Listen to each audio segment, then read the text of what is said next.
Assalamualaikum warahmatullahi wabarakatuh.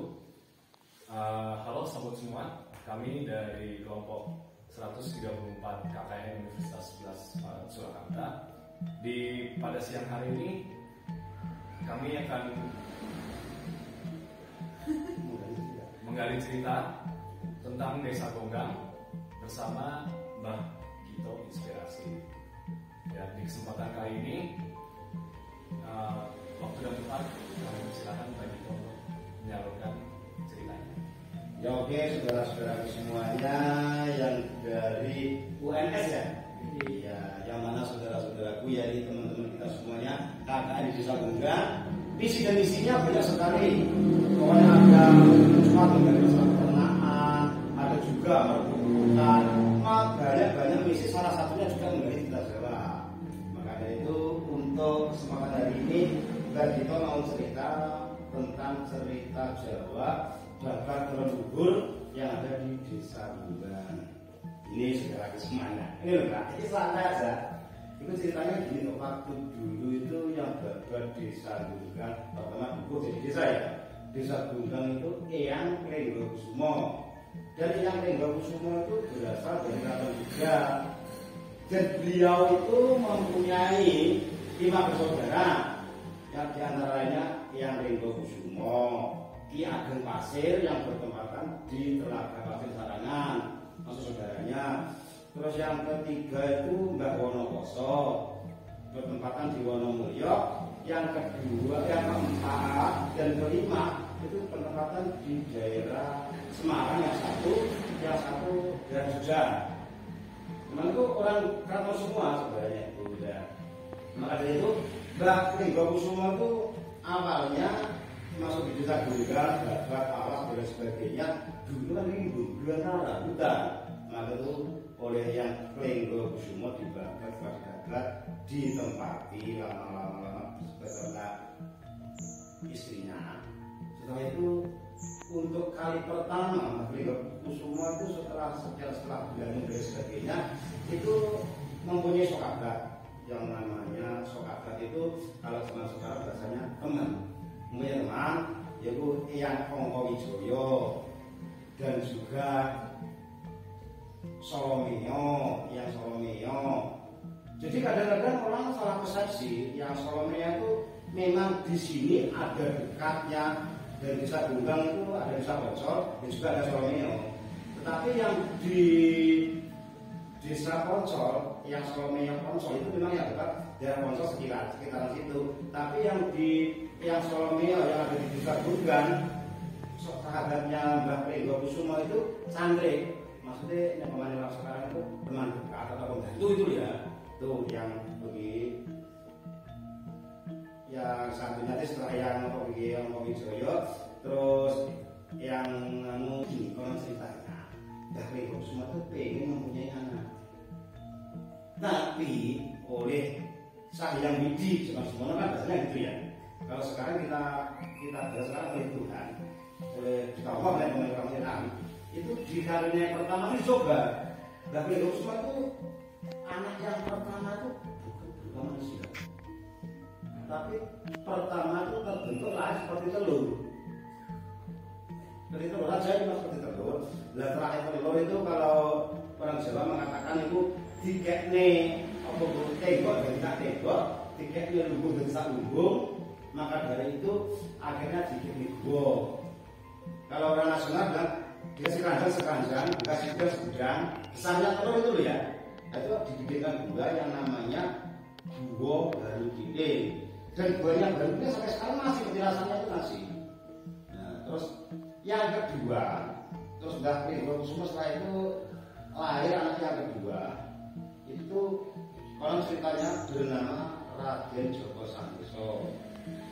Ya, Raden Joko Santoso itu waktu itu mau nikah atau pernikahan, pesta pernikahan, ketepatan mau nikah, telur lagi bulan mentas, lahirlah sosok separuh separuh badan atas itu berbentuk manusia, yang bawah berbentuk ular, itu naga.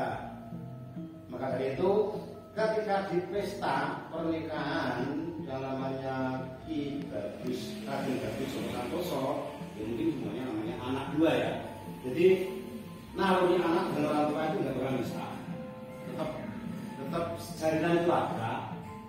ikatan rohanian, ikatan naluri dari ibu dan anak. Jadi pulang, setelah pulang biasa, bukan biasa. Setelah waktu pernikahan itu kan yang namanya orang tua, andai kata siapapun mempunyai pesta besar-besaran, terus anaknya itu yang satu kayak gitu kan agak malu atau gimana kan? Sebenarnya dong bersih dong semua. Akhirnya itu alasannya oleh apa itu? Oleh Romone yang kedua semua yang namanya tapi dinamakan berpinding itu disuruh ambil air. Biar gak ada di rumah kan? Lah ambil air itu kalau bawaannya itu bukan ember bukan apa, kalau zaman dulu dinamakan keranjang motoiro. Yang namanya keranjang motoiro itu keranjang ada bom. Jadi keranjang itu sebatas bambu gini-gini besar. Ya kan logikanya kan nggak bisa bawa air. Ya kan ojo mulih-mulih orang nggak balik bah. Nah, ini kan namanya keajaiban. Terus akhirnya yang namanya baru pinting itu langsung ke alas, namanya alas nanggung. Dan alas nanggung untuk mengambil air dari teluk hasil. Setelah itu dibawa pulang. Nah di situ juga sekarang ada yang dinamakan Gunung Nanggung. Nah terus apa ya, untuk kalau wong Jawa mengatakan itu pansatan atau tempat kakinya menginjak itu ya, kakinya menginjak itu naik di Munco, di Gunung Munco. Dari situ konon ceritanya orang-orang terdekat di situ, berada di situ, itu peninggalan jejak kakinya baru pinting, tempatnya itu sekitar 2 meter persegi atau gimana itu sampai sekarang dari zaman karena nggak ada rumputnya, masih penjelasannya itu. Jadi andai kata ada orang yang mendengar cerita kita bersama kita gali, penasaran realnya bahwa atau hapus benar ya, itu bisa langsung tidak lanjuti dilihat di mana sih makamnya yang Dewa Kusumo, terus di mana itu peninggalan Gunung Baru Pinting, terus di mana sih gunung apa itu yang untuk mengambil air ke telaga pasir yang namanya Gunung Munco masih, dan mengambil airnya di Manggung itu masih, itu semuanya sekarang menjadi gunung. Nah, oke. Ya terus selanjutnya gini, setelah tadi yang namanya baru pinting mengambil air dibawa pulang. Nah terus dibawa pulang itu, loh mas, kok terus piye ceritanya?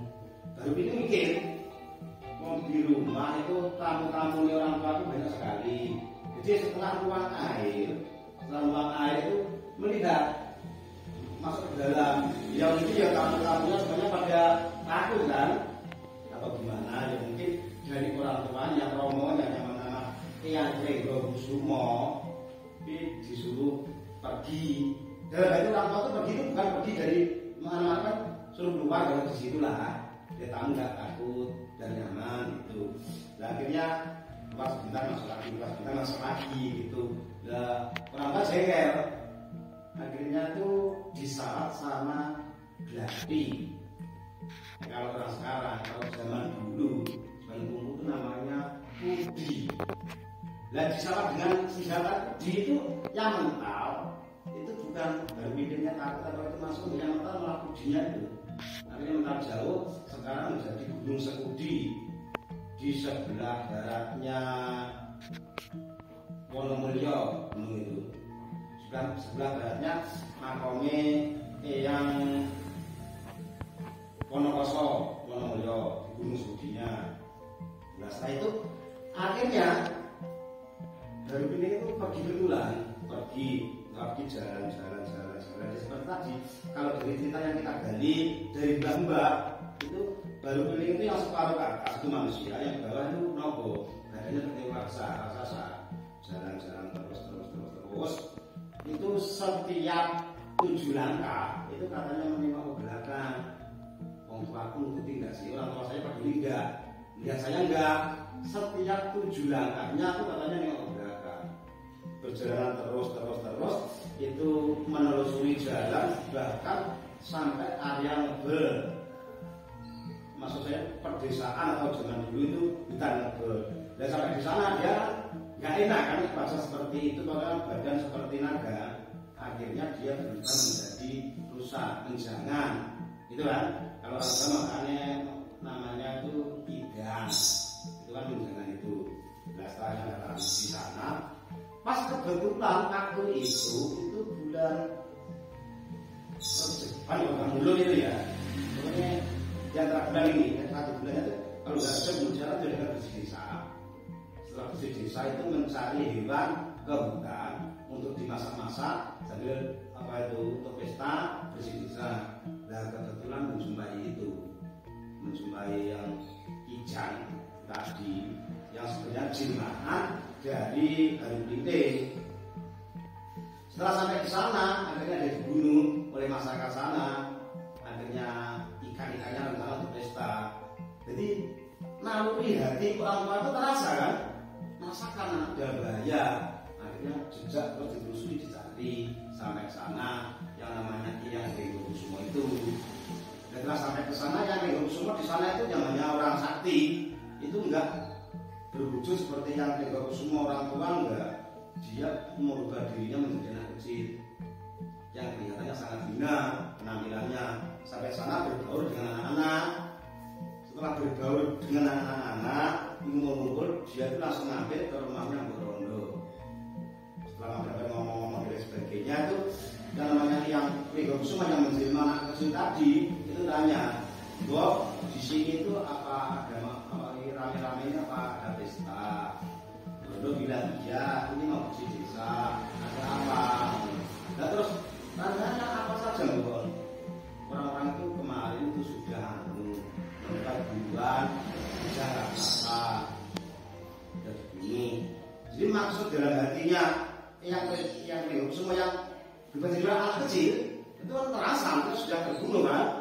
Akhirnya dia itu kan langsung ke Paten Borondo bilang, Mbok, kalau kita ikut ke pendopo ya Mbok rame-rame. Tuh, Borondo gimana bilangnya? Gak usah, kamu di sini aja. Yuk nanti kalau mau ke pendopo ikut sana nggak apa-apa. Tapi kalau makan dulu saya masih masak. Tuh, dan masakannya zaman dulu itu bukan masalah mewah-mewah itu. Borondo bikin jenang katul. Katul itu ya, itu di jenang. Setelah anak-anak kecil makanya bermain di situ semuanya itu sudah makan jenang bekatul itu, akhirnya diperbolehkan ke pendopo ke tempat keramaian itu. Nah setelah itu anak-anak sudah berangkat sana, tinggal si yang Renggokusumo yang belum menjelma kecil tadi, dia ngomong, Mbok, nanti kalau Mbok ini mendengar suara greger, Borondo langsung aja mendekat lesung, naik lesung dan bawa centong. Itu pesannya.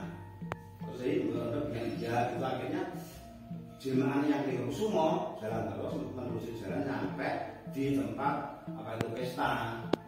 Mas pesta itu rame-rame dan sebagainya. Dan di situ pun diusir oleh anak-anak karena wujudnya yang kurang bagus dan jelek itu loh ya. Itu diusir terus gini. Terus akhirnya aku mau pergi dari sini, tapi kalau kamu bisa mencabut ini, Mbak Renggokusumo itu yang zaman kecil itu menancapkan apa itu sodo lanang, sodo lanang. Setelah itu ditancapkan, jadi terus jadi anak kecil itu nyambut semuanya itu nggak kuat.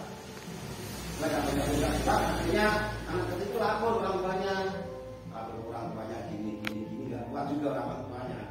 Sampai ke perangkat, akhirnya ngomong ke lurah, kepalanya itu ngomong. Sebenarnya itu kan yang bikin tanggapan sodo lanang itu kan di depan pelataran balai desa, kalau sekarang dikatakan ya balai desa itu yang tempat pesta untuk desa itu. Spontan setelah itu udah bisa jabut semuanya, akhirnya dijabut oleh lurahnya itu terjatuh. Akhirnya muncul air besar sekali, sangat besar airnya, sangat besar sekali, sampai tenggelam semua masyarakat sana. Akhirnya terjadilah telaga Nebel, itu kan? Terjadilah telaga Nebel. Terus versi satu yang saya dapat cerita itu yang jagut itu jelmaan yang Renggokusumo sendiri. yang menyangkut jelmaan yang semua dikarenakan dari semua anak kecil dewasa sampai kepala desanya ya nggak bisa jabut. Terus yang kedua Kusumo diusir dari sini, ya tak pulang, tapi kan juga begitu versi yang satu itu. Setelah itu dijabut, akhirnya kemudian menjadi sampai sekarang itu yang namanya Rogombel di area Ponorogo. Nah setelah itu selesai, akhirnya selesai perkampungan sana semuanya musnah, tinggal Ponorogo tadi kan, jadi itu agak besar. Terus jelmaan yang 30 semua yang kecil itu pulang. Nah pulang itu kalau cerita dari Mbak itu sampai dari Parang jalan terus itu di Desa Cileng kemudian Dukuh Jenang. Itu katanya yang itu semua jelmaannya itu duduk gitu kan, kehausan. Lalu orang-orang itu dipenolongi, katakan dimarahi lah. Setelah itu di situ dinamakan Dukuhan Cileng. Dan kalau ceritanya di Dukuhan Cileng itu ada bilik jadi disabdo karena orangnya yang nakal itu ya, maksud saya nggak santun kan, di sabdo bilik itu jadi bilik pas. Itu bukan ceritanya dari Bangka. Nah terus jalan-jalan terus sampai Desa Poncol yang sebelah sini nggak jauh dari sini. Desa Poncol itu tekan atau tongkatnya itu ditancapkan menjadi jati cantel. Orang Jawa mengatakan jadi Susan. Jadi Susan akhirnya terus pulang sampai kembali lagi ke Desa Gunda. Kebetulan maksudnya kembali lagi ke rumahnya gitu. Itu terus sejarahnya yang Kusumo. Jadi sebenarnya ada siapa itu yang Ongko Wijoyo, yang Malang Yudo, yang tadi saya sebutkan Solomeo dan sebagainya itu sahabat-sahabatnya. Dari zaman dulu tuh cantik-cantik atau sahabat teman-teman itu ya, waktu gagak itu. Dan itu ceritanya di samping itu ada apa itu peninggalan sejarah. Kalau di Ngebel ya, sebenarnya di gunung ada Uncuk, di Ngebel ada gunung yang dinamakan Uncuk. Di situ ada Erang, ya kan? Di Ngebel ada juga gunung yang dinamakan Erang. Ada juga di sini Kosong, di sana juga dinamakan Kosong. Itu ada sama betul itu. Dan itu cerita-cerita itu cerita yang lalu, sedangkan pembuktian yang sejarah-sejarah itu bahkan katanya dulu itu di situ banyak aliran air yang mengalir, bahkan itu tembusnya kemana itu tidak ada yang tahu. Ketika situ di sawah, seperti situ, akhirnya Ngebel itu airnya payau, gitu ya, jadi nggak jernih. Dan kalau ada pokoknya semacam banjir apa di sini itu kotor, di sana lebih kotor lagi katanya gitu. Itu sejarah betulan. Karena apa kok? Itu ceritanya siapa? Bukan cerita. Ada pembuktian orang Jawa sendiri ke sana. Orang Jawa sendiri ke sana itu ada membuktikan. Kalau ini terjadi seperti ini itu gejolaknya. Kalau ini mitos seperti itu ada nggak di Ngebel? Betul. Itu sekilas babak perbukuan bukan ya, bukan bukan. Tapi untuk info selanjutnya itu terus yang namanya Raden Santoso itu entah mungkin ya setelah nikah atau pergi atau oleh Romone oleh yang semua diberi 4 percikan jadi disuruh di sana bisa juga kan. Nah, dan di samping itu sebentar di samping itu juga sokakan yang namanya Mbah itu Linggo Kusumo. Dan Linggo Kusumo itu kan ya juga ada yang lain, misalnya ketika Mbah Linggo Kusumo itu sudah jadi bapak sepuh, mungkin yang pemuda juga ada yang pemuda, tapi asal usul pemuda itu juga dari Jogja, atau pemudanya dari Jogja. Jadi mungkin itu masih keluarga dari yang Linggo Kusumo. Keluarga dari yang Linggo Kusumo itu yang pertama setelah itu menjadi Badarata Resi, akhirnya ya lama-kelamaan menjadikan pedesaan, akhirnya dibentuk pemimpinan atau dijadikan lurah kan, lurah desa Gumeng yang pertama. Nah, yang namanya lurah desa Gumeng yang pertama itu namanya Mbah Puspokusumo. Yang pertama itu namanya Mbah Puspokusumo. Tapi orang-orang jarang kenal itu sama Mbah Puspokusumo itu. Mbah Puspokusumo itu orang mengenalnya semuanya Mbah Mantri. Dan makamnya di Keran. Ya orang-orang itu tahunya Mbah Mantri. Jadi sebenarnya yang namanya Puspokusumo itu nama aslinya. Tapi kalau orang-orang itu nyebutnya itu Mbah Mantri. Itu orang pertama begitu yang jadi lurah di Desa Gunggang itu berasal dari Padukuhan Gunggang, ya kan? Kan itu terpisah. Desa Gunggang itu desa itu bertempatannya berdesainnya di Gare. Kalau sebenarnya dukuhnya Gunggang itu kan ada betul. Alat itu Gunggang masuk kamu Peling itu betul-betul itu dukuh dari motor. Ini beneran, UNS beneran. Ya, seputaran masih kita dari sejarah, napaktilas, cerita-cerita tentang asal-usul dukuh Gunggang dan juga Desa Gunggang.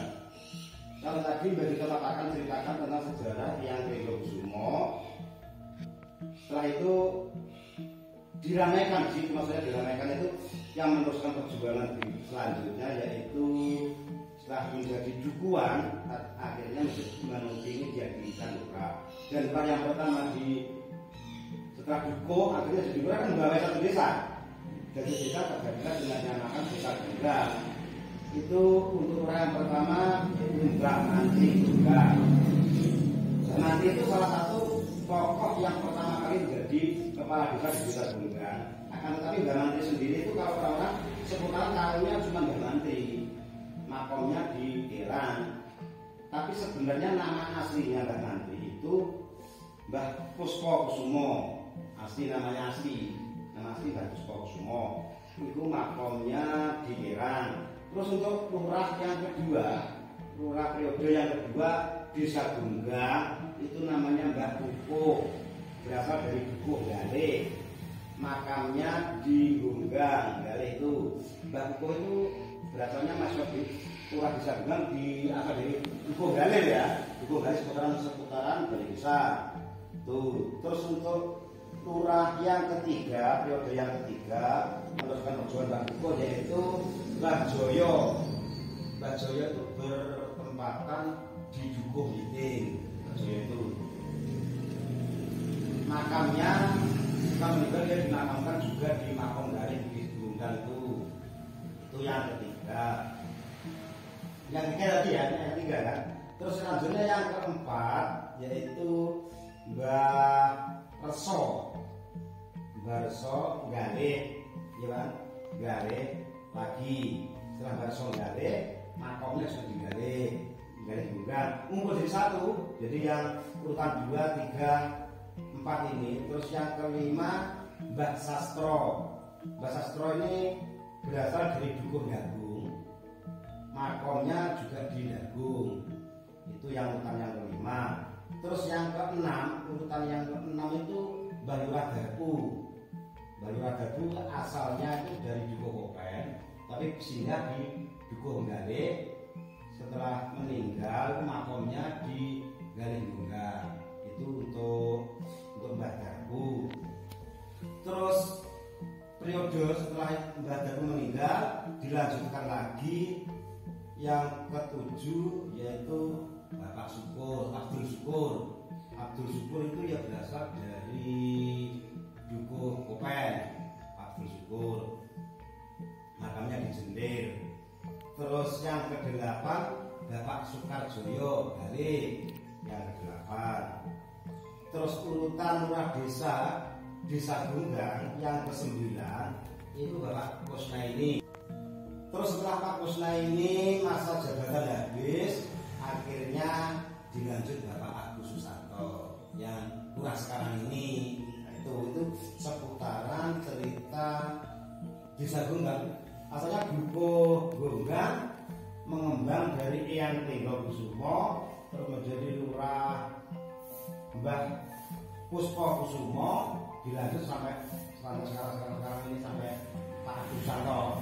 Itu cerita tentang asal usul Desa Gunung sampai dari zaman dulu Badak sampai ini sekarang ini. Tuh. Bahkan Desa Gunung itu terdapat kalau nggak salah tuh 5 duko. Duko pertama itu misalnya Duko Gunggang, terus Kopen, terus Duko Jagung, terus Duko Templek, terus Duko Gite.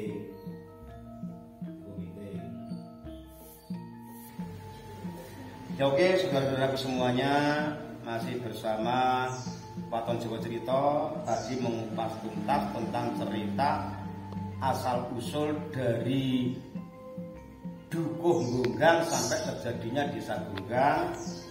Seperti itu apabila dari versi Anda, teman-teman kita yang di Desa Gunggang atau luaran Desa Gunggang yang berasal dari orang-orang Gunggang, cerita ini kurang valid, kurang real dan sebagainya, mohon sarannya kita ngomong bareng, like, komen, subscribe, dan komen di bawah ya. Kita bisa sharing ngomong-ngomong kebetulan cerita-cerita untuk asal-usul Desa Gunggang yang sebenarnya. Ya oke, terima kasih semuanya. Jangan lupa like, komen, subscribe. Barakallahu fiik buat Anda.